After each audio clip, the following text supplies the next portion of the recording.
So finally DC का first official show निकल कर आ चुका है। जैसा कि जेम्स गन ने कहा था कि सुपरमैन लेगेसी के पहले हमें एक एडल्ट एनिमेटेड शो देखने को मिलेगा, वही क्रीचर कमांडोज का पहला टीजर लाइव हो चुका है and things are sort of interesting here. तो अगर तुम चैनल पे न्यू हो तो सब्सक्राइब कर देना। Let's begin.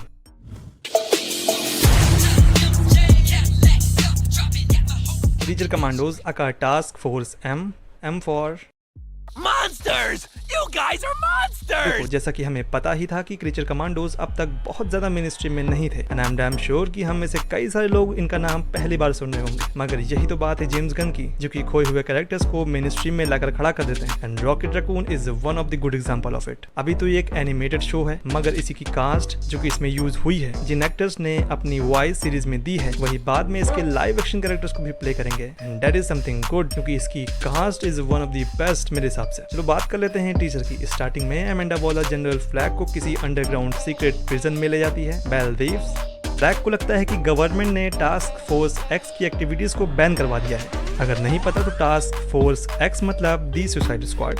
फिर अमेंडा सरकास्टली कहती है कि कांग्रेस ने कहा था कि ह्यूमन प्रिजनर्स को यूज नहीं कर सकते and these assholes aren't human revealing us our monsters. बता दूं कि सारे कोई विलन्स नहीं है, ये सारे हीरोज ही होते हैं जो कि वर्ल्ड वॉर 2 में मॉन्स्टर में म्यूटेट कर दी जाते हैं बन ऑर्गेनाइजेशन शेड, ताकि ये नाजीज के अगेंस्ट यूएस को एक अपर हैंड दे सके। नंबर 1 दी ब्राइड, मेरी नहीं, bride of Frankenstein also known as Lady Frankenstein. Teaser में हमें आगे ह्यूमन टू मॉन्स्टर बनने वाली सीन को भी दिखाया जाता है। जस्ट लाइक फ्रैंकेनस्टाइन, इसका पहला appearance Frankenstein the agent of the SHADE issue 1 में हुआ था। एक बार क्या हुआ था कि Mr and Mrs Frankenstein SHADE की से एक बच्चा पैदा कर लेते हैं, मगर बाद में जब वो बच्चा बड़ा होता है तब वो अपनी माँ मिसेस फ्रैंकेनस्टाइन को मारने की कोशिश करता है, जिसमें फिर मिस्टर फ्रैंकेनस्टाइन को ना चाहते हुए भी उसको मारना पड़ता है और तभी से मिसेस फ्रैंकेनस्टाइन उस बात से मिस्टर फ्रैंकेनस्टाइन से गुस्सा हो जाती है। पता नहीं सीरीज में इनकी स्टोरीज को कहाँ से उठाया जाएगा, बट इसकी पावर्स भी like super human strength, durability, stamina, immortality and etcetera. Similarly चलो मिस्टर फ्रैंकेनस्टाइन की बात भी कर लें, इनका ओरिजिन भी सेम ही है, मगर ये थ्रू आउट द कॉमिक्स ये बहुत सी टीम्स का पार्ट रह चुके हैं including Justice League Dark and is one of the major power is regeneration. Next is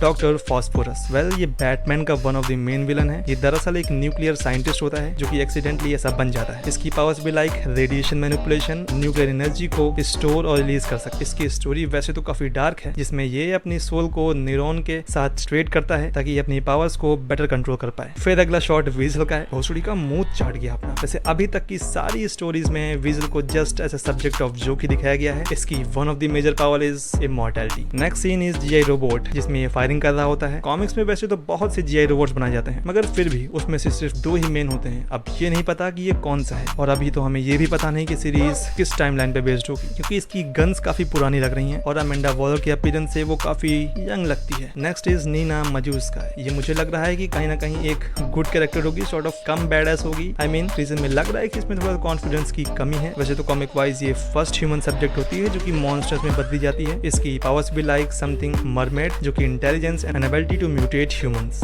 and at last General Flag. देखो, हमें लाइव एक्शन में कई सारे जनरल फ्लैग दिख चुके हैं, जैसे कि दी सुसाइड स्क्वाड में ही, जिसके पास वैसे तो अलग से कोई पावर नहीं होती है। He is just a human soldier, जो कि लग रहा है इस रिक के पास भी ऐसा ही होगा। बट यहाँ पे ये रिक शायद वो रिक फ्लैग नहीं है, बल्कि उसका बाप रिचर्ड मॉन्टगोमरी फ्लैग सीनियर होने वाला है, जो कि थोड़ा बैड एस है। So this is all about Task Force M. और अगर टीजर देखते समय बीच में आप ध्यान दो, बीच बीच में इनकी लड़ाई भी दिखाई जाती है। जस्ट लाइक ये सीन जहाँ फ्लैग फॉस्फोरस को पेल रहा होता है, जिसमें उसने एक हाथ में एक ग्लव्स पहन रखा होता है और एक हाथ उसका थोड़ा सा जला होता है। देखो, जितना मुझे देखकर समझ आया है, जितनी मूवीज, सीरीज और एनिमे देखकर मेरी प्रेडिक्शंस के हिसाब से सीरीज कुछ ऐसी रहने वाली है, जिसमें अमेंडा सबको रिक के साथ मिशन पर भेजेगी। फिर बाहर जाते ही सभी रिक पर हमला करेंगे, सारे भाग जाएंगे। सीरीज का मेजर पोर्शन रिक को उनको वापस लाने में होगा, जिसमें होगी फाइट और उनकी बैक स्टोरी, और सीरीज के लास्ट में वो सभी एक मेन विलन से लड़ाई करेंगे और सीरीज खत्म। सब ऐसा ही होता है। बताना तुम्हारा क्या मानना है इसके बारे में, और मैं तुमसे किसी अगली वीडियो में मिलता हूं।